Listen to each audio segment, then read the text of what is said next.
अस्सलाम वालेकुम, आप देख रहे हैं पाकिस्तान एट 7 और मैं हूं नाजिया अशर। सबसे पहले एक नजर डालते हैं आज की टॉप स्टोरीज पर। बैड गवर्नेंस, क्राइम और करप्शन को उजागर करने वाला पाकिस्तान का शहरी पाकिस्तान का मालिक ना बन सका। रिलीज के 3 हफ्ते बाद फिल्म मालिक को बैन कर दिया गया। मालिक पर पाबंदी, सिंध को सीएम साईं पर एतराज, लेकिन विफाक क्यों हुआ नाराज? विफाकी वजारत इत्तलात ने वजह बताना क्यों जरूरी नहीं समझी? और हुकूमत इश्तियाल अंगेज तकारीर तो रोक ना सकी, क्या फिल्मों पर पाबंदी से तशद्दुद रोका जा सकेगा? आईना उनको दिखाया तो बुरा मान गए। मैं पाकिस्तान का शहरी पाकिस्तान का मालिक हूं। धुआं ड्रामे से शोहरत पाने वाले आशिर अजीम की ये सोच और करप्ट सियासी निज़ाम की निशानदही शायद हमारे हुक्मरानों को ज़्यादा पसंद नहीं आई। इसीलिए उनकी फिल्म मालिक की नुमाइश पर पाबंदी लगा दी गई है। यहाँ जो अहम बात है वो ये है कि इस फिल्म पर पाबंदी ऐसे वक्त में लगी है कि जब पाकिस्तान में हर तरफ पानामा का हंगामा मचा हुआ है और हर कोई करप्शन चिल्ला रहा है। पाक फौज ने भी इस हवाले से ऐलान जंग कर रखा है और हाल ही में करप्शन के इल्ज़ामात पर अपने 12 अफसरान को फारिग किया है। फौज के इस इकदाम के बाद करप्ट सियासी निज़ाम पहले ही सवालिया निशान बना हुआ था। ऐसे में सियासी निज़ाम में करप्शन की अक्कासी करती फिल्म भला कैसे और किसे हजम होने वाली थी? विफाकी वजारत इत्तलात ने मालिक की नुमाइश पर पाबंदी लगा दी और इस पाबंदी की कोई ख़ास वजह अब तक बयान नहीं की गई है। अलबत्ता नोटिफिकेशन में मोशन पिक्चर्स ऑर्डिनेंस 1989 की शिक नंबर 9 का जिक्र है। इस शिक पर अगर हम नज़र डालें तो हुकूमत को ये इख्तियार देती है ये शिक कि वो किसी भी वक्त बग़ैर किसी नोटिस किसी भी फिल्म का सेंसर सर्टिफिकेट मनसूख कर सकती है। और मालिक के मामले में हुकूमत ने इस इख्तियार का बहुत खूबी के साथ फ़ायदा उठाया। लेकिन कहानी इतनी भी सीधी नहीं है। इस फिल्म में एक किरदार की जानिब से लफ्ज़ सीएम साईं के इस्तेमाल को मालिक पर पाबंदी की वजह करार दिया जा रहा है। अब सीएम साईं पर किसको एतराज़ हो सकता है? ये तो कोई ढिकी छिपी बात है नहीं, लिहाजा Sindh board of film censor को तो हरकत में आना ही है। उन्होंने मंगल को इस डायलॉग की बिना पर मालिक पर पाबंदी लगाने का ऐलान किया, जिसे चंद घंटों के बाद ही हमने देखा कि वापस ले लिया गया।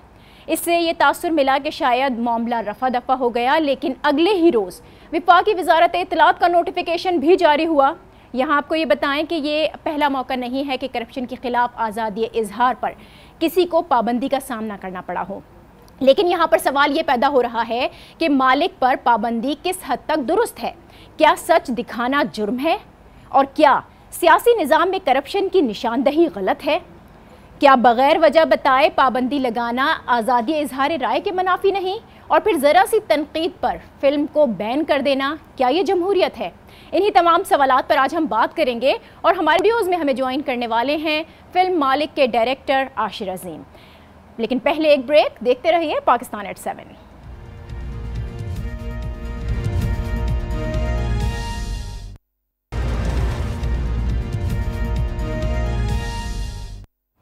Welcome back. मालिक फिल्म पर लगने वाली ये पाबंदी आखिर वजह क्या है और अब तक इत्तलात और नशरियात की वजारत के सामने से कोई मौक़िफ़ क्यों नहीं सामने आया है?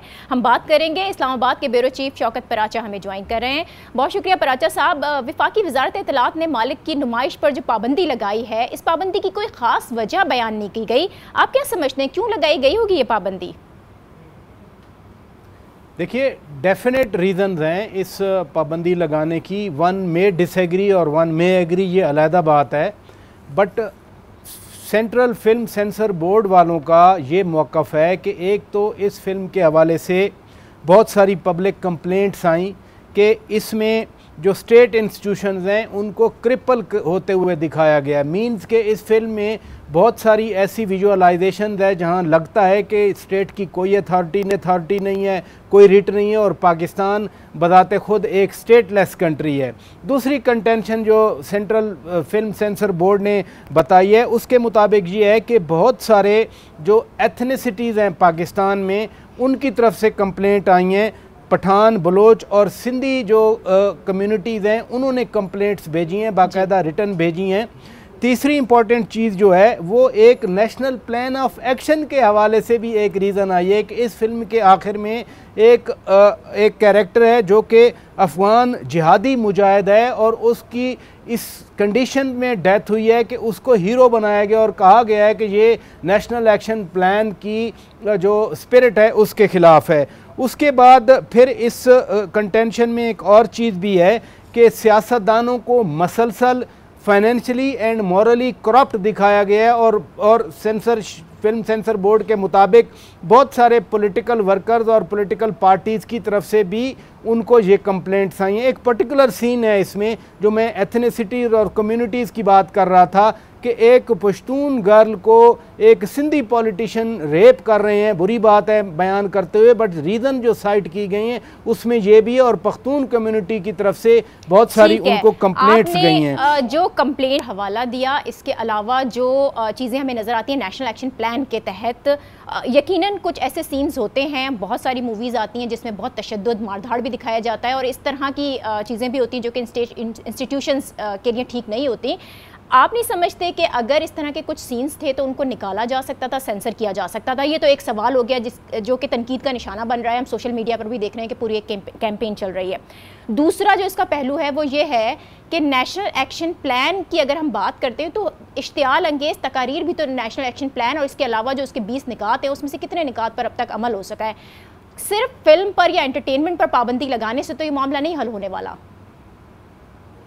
जी, जब मुझे बताया गया आपके प्रोड्यूसर की तरफ से कि मैंने बात करनी है और जब मैंने ये रीज़न फाइंड आउट की तो बिलीव मी ये मेरे ज़हन में एग्जैक्टली ये बात आई कि कौन सी ऐसी पंजाबी फ़िल्म है या उर्दू फिल्म है जिसमें पुलिस के बारे में एक नेगेटिव रवैया अख्तियार किया जाता है। पुलिस को एक प्रोफेशनल एफिशिएंट एक ऑर्गेनाइजेशन की बजाय पुलिस के बारे में विलन का दिखाया जाता है। ये आपकी बात दुरुस्त है और जो हेट पर मबनी लिटरेचर या तकारीर की बात आप कर रहे हैं वो भी दुरुस्त है, बट क्या यहाँ ये तनकीद नहीं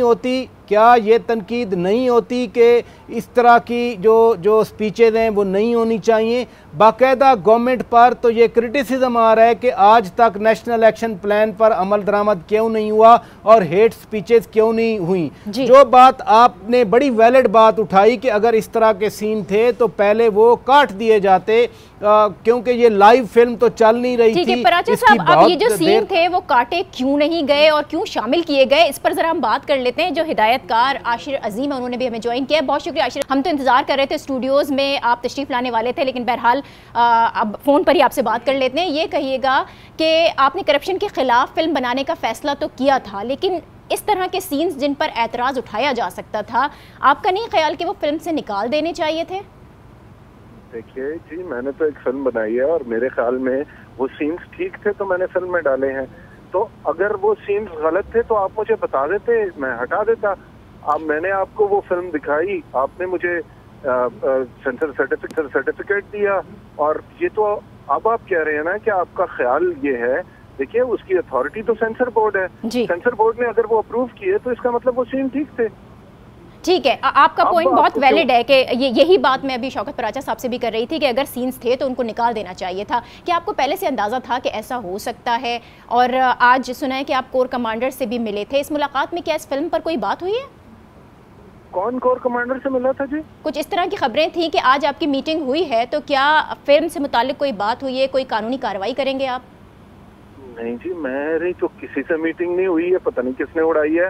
मैं तो सुबह से फर्क टेलीविजन चैनल से हूँ, मेरी तो किसी से मीटिंग नहीं हुई। ठीक है, तो अब आपका आगे का क्या लाहे अमल है फिल्म की दोबारा नुमाइश के लिए? क्या आप कानून का दरवाजा खटखटाएंगे? बिल्कुल, मेरा लीगल राइट है। देखिए, मैं एक इस मुल्क का शहरी हूँ और मैंने बड़ी मेहनत करके पिछले 2 साल में एक फिल्म बनाई और मैंने वो कानूनी तरीक़ेकार से सेंसर बोर्ड को पेश की। सेंसर बोर्ड ने वो फिल्म अप्रूव की। मेरी फिल्म कानूनन अंदाज में चल रही थी।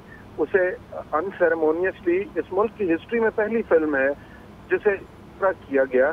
तो ज़ाहिर है जी, कानूनन मेरा हक है कि मैं इस डिसीजन को अपील करूं और मैं सुबह पिटिशन फाइल कर रहा हूं कोर्ट में, and let the courts decide. ठीक है, यानी कल सुबह आप पिटीशन फाइल करने जा रहे हैं। इस फिल्म में जो पहला एतराज़ हमने देखा था वो ये सामने आया था कि साईं सीएम का कोई अल्फाज था जो कि इस्तेमाल किया गया। फिर सिंध बोर्ड की तरफ से जब ये एतराज़ आया तो उस लफ्ज़ को निकाल भी दिया गया था। उसके बावजूद फिर अचानक से वफाकी हुकूमत की जानिब से ये बैन लग जाना, आपको अब तक कोई वजह पता चल सकी? नहीं जी, हमें सिर्फ एक वफाकी हुकूमत की तरफ से एक लेटर आया जिसमें लिखा गया है कि section 9 of the film board act 1979 के तहत आपकी फिल्म नेशन वाइड बैन कर दी गई है। अच्छा, हमें कुछ नहीं बताया गया कि जी क्या वजह थी। ठीक है आशिर अजीम साहब, इस फिल्म के हवाले से आप पर जो इल्ज़ाम सामने आ रहा है, जो कहा गया है, जिन सीन्स को शामिल किया गया कि कौमियतों में तसादुम नज़र आता है। ANP के रहनुमा अफराज सियाब खटक साहब ने भी आज ट्वीट किया था, तो वो ये कह रहे थे कि आपकी जो फिल्म है नेशनल एक्शन प्लान के मनाफी है, नेशनल एक्शन प्लान के मनाफी वो करार दे रहे थे। आप समझते होंगे उसके जो 20 निकात हैं उसके अंदर हेट स्पीच भी आती है और इस तरह के एक्ट भी आते हैं जिसकी वजह से वायलेंस प्रमोट हो। इन इल्ज़ामात का जवाब कैसे देंगे आप? मेरा सिर्फ एक सवाल है कि क्या अफराज सियाब खटक साहब ने ये फिल्म देखी है? बस आप उनसे ये सवाल करेंगे कि उन्होंने फिल्म देखी है या नहीं देखी, बगैर देखे अगर वो नेशनल एक्शन प्लान को मैच कर रहे हैं उससे। जी, तो पहले मुझे ये बता दीजिए उन्होंने फिल्म देखी है। अगर उन्होंने बगैर देखे एक बात कह दी है तो जाहिर है फिर तो जी मैं कुछ भी नहीं कह सकता। अगर उन्होंने देखी है तो फिर वो मेहरबानी करके मुझे बता दें कि वो किस सीन की बात कर रहे हैं, तो मैं डिस्कस कर सकता हूँ। नहीं तो बगैर देखे अगर एक आदमी एक स्टेटमेंट दे देता है तो मैं क्या कह सकता हूँ जी। ठीक। आशिर अजीम साहब कहते हैं कि बदनाम होंगे तो क्या नाम ना होगा। आप अब इसको माने या नहीं माने, ये इशू इतना बन चुका है और इस फिल्म को भरपूर पब्लिसिटी भी मिली है। अब अगर ये फिल्म दोबारा रिलीज़ होती है तो आपको क्या लगता है कि बड़ा खिड़की तोड़ बिजनेस करेगी ये? जिन्होंने नहीं भी देखी वो भी जाकर देखेंगे, और जिस तरह आप कह रहे थे अभी कि अफराज सियाब खटक साहब ने नहीं देखी, वो भी यकीनन जाकर देखेंगे। जी देखिए, मेरा तो ये ख्याल है कि रिस्पॉन्सिबल इंसान वो होता है जो पहले कोई चीज़ देख ले और उसके बाद फिर ज़ाहिर इट्स अ फेयर कमेंट जी, और हर शहरी को हक है कि वो अपना कमेंट दे। लेकिन अगर आई एम श्योर कि जी देखिए, मैं तो सिर्फ ये कह रहा हूँ कि जनाब, और मेरी फिल्म का भी थीम ये है कि हर शहरी इस मुल्क में बराबर है और कानून जो है वो अप्लाई होना चाहिए। पूरी फिल्म का थीम ही ये है और उसकी टैगलाइन भी ये है कि मैं पाकिस्तान का शहरी, पाकिस्तान का मालिक हूँ। और वो उसमें हमने ओथ प्रिस्क्राइब की है कि जी कोई भी शख्स कानून नहीं तोड़ेगा। आपने उसमें ये कहा है कि कोई भी शख्स कानून नहीं तोड़ेगा, ये मैसेज देने की कोशिश की है। इस फिल्म पर बैन लगना क्या साबित करता है? क्या पाकिस्तान का शहरी पाकिस्तान का मालिक नहीं है? देखिए जी, मालिक तो है, क्योंकि पाकिस्तान का शहरी ही पाकिस्तान का मालिक है। इसके अलावा पाकिस्तान का कोई मालिक नहीं है। मैं और आप ही इस मुल्क के मालिक हैं जी, और जाहिर है हम कानून के मुताबिक ही ये मुल्क आगे चल सकता है। जब हर शख्स का इख्तियार है वो अपना इख्तियार इस्तेमाल करेगा, दूसरे शख्स का इख्तियार है कि वो उसे कानूनी तरीके से चैलेंज करे, तो उसे कानूनी तरीके से चैलेंज करना चाहिए। तो आपकी फिल्म पर जो कानूनी तरीके जिसको सबसे ज़्यादा क्रिटिसाइज़ किया जा रहा है, जिसको वजह करार दी गई, वो ये बताया गया है कि फिल्म के आखिर में वो जो एक सीन है जिस पर सबसे ज़्यादा एतराज़ है कि गार्ड ही सीएम को कत्ल करता है। आप क्या समझते हैं कि ये एक बुरा मैसेज नहीं जा रहा माशरे को? देखिए, मुझे इसमें दो बातें कहनी है। सब लोग मुझे ये कह रहे हैं कि आपकी फिल्म पे ये बुनियादी एतराज़ है। देखिए, अगर ये बुनियादी एतराज़ है तो किसी को चाहिए था ना कि जी मुझे ये एतराज़ लिख के देता। मेरी फिल्म पे तो जो वाहिद एतराज़ मुझे लिख के मिला है वो ये लिख के मिला है कि जी आप सीएम का वर्ड हटाइए, जो कि हमने हटा दिया। ठीक है जी। अब ये तो सारी जुबानी बातें हैं और सब आफ्टर थॉट मुझे लग रही है, अपना डिसीजन जस्टिफाई करने के लिए। और फिर वो लोग कह रहे हैं जिन्होंने फिल्म भी नहीं देखी। तो अगर आप वो सीन देख लें तो मेरी गुजारिश ये होगी कि वो सीन उस तरह बना हुआ ही नहीं तो इतने ज्यादा लोग क्यों उसे पसंद कर रहे होते उस फिल्म को। मेरे पास सारे स्टेटिस्टिक्स हैं कि फिल्म उतरने से एक दिन पहले तक वो फिल्म कितना बिजनेस कर रही थी। हम जो इंडियन फिल्म फैन है उसके नेक टू नेक उससे कम्पीट कर रहे थे। ठीक है आशिर अजीम साहब, एक बहुत ही मुख्तसर सा जवाब दीजिएगा, आखिरी सवाल कर रही हूँ आपसे। इस फिल्म को, मालिक को स्पॉन्सर किसने किया है? देखिए जी, स्पॉन्सर आप मुझे काइंडली बताएंगे कि स्पॉन्सर से आपकी मुराद क्या है? देखिए आम तासुर ये है कि ये फिल्म ISPR की जानिब से बनाई गई, तो मैं सिर्फ ये चाह रही हूँ कि आप वाजे कर दें कि ये बात है क्या। जी बिल्कुल, ISPR ने मेरी फिल्म को नहीं स्पॉन्सर किया। ISPR ने सिर्फ मुझे इस बात पे बड़ा अफसोस है जी। मेरी फिल्म को ISPR ने बिल्कुल स्पॉन्सर नहीं किया। ISPR ने मुझे सिर्फ लॉजिस्टिक फैसिलिटीज दी जो वो किसी भी फिल्म को देते हैं और दुनिया में तमाम गवर्नमेंट्स देती हैं। Saving Private Ryan, Black Hawk Down, Crimson Tide, इन सारी फिल्म्स को वो पैराफर्नेलिया जो कि मिलिट्री के अलावा किसी के पास नहीं होता, वो उनकी मिलिट्री फोर्सेस देती हैं। मैंने उनसे रिक्वेस्ट की कि जी मेरी स्क्रिप्ट में कुछ चीज़ों की मुझे ज़रूरत है, जैसे एक C-130 जहाज़ की ज़रूरत है, तो अगर आप मुझे इजाज़त दें तो रनवे पे खड़ा हुआ जहाज़ मुझे दे दीजिएगा, मैं शूट कर लूँगा। उन्होंने सारी परमिशंस के बाद करने के बाद मुझे एक रात को रनवे पे खड़ा हुआ जहाज़ दिया। मैंने उनसे कहा जी मुझे 2-3 टैंक्स चाहिए क्योंकि मैं अफगान वॉर दिखाना चाहता हूँ। तो उन्होंने हमें बताया कि जी फलानी जगह पे हमारी एक्सरसाइज होती है, जो हमारा रूटीन एक्सरसाइज एरिया है, हम आपको उसकी एक्सेस दे सकते हैं। बहुत शुक्रिया आशिर अजीम साहब। इंतहाई तफसीलन उन तमाम सवालात का जवाब हमें देके उठाए जा रहे हैं मालिक फिल्म पर, और मालिक पर बैन लगाया गया। पराचा साहब, आपने भी सुना आशिर अजीम की बड़ी तफसीली ये गुफ्तगू थी। इसमें दो बहुत अहम पॉइंट है। एक तो वो ये कहते हैं कि कानून हाथ में लेने का ऐसा कोई उनका इरादा भी नहीं था और उसमें कुछ दिखाया भी नहीं गया। वो ये कहते हैं कि अगर इस पर किसी चीज़ पर एतराज़ है तो मुझे राइटिंग में देना चाहिए। ये तो उनका सवाल बिल्कुल दुरुस्त बनता है। क्या कहते हैं आप? देखें, एक दो बातें उनकी हैं, जैसे उन्होंने एक अफरासियाब खटक के बारे में कहा कि फ़िल्म देखी नहीं है, एतराज़ कर दिया। जो एक अवामी नुमाइंदा होता है, जो एक ओपिनियन लीडर होता है, उसको लोग आकर कंप्लेंट करते हैं। खटक साहब एक अवामी नुमाइंदा हैं, वो ओपिनियन लीडर हैं। लोगों ने उनको बात की होगी तो जिसकी बुनियाद पर उन्होंने ट्वीट किया, हो सकता है उन्होंने फ़िल्म भी देखी हो। और मैंने तो आपको एग्जांपल दी एथनिसिटीज़, कम्युनिटीज़ के जो मुख्तलिफ पाकिस्तान की जो नेशनलिटीज़ हैं उनके कंसर्न आए कि ये सारे छोटे सूबों वाले क्या सारे इतने करप्ट और इनएफिशिएंट हैं कि उनको पेंट कर दिया जाए इस तरह से।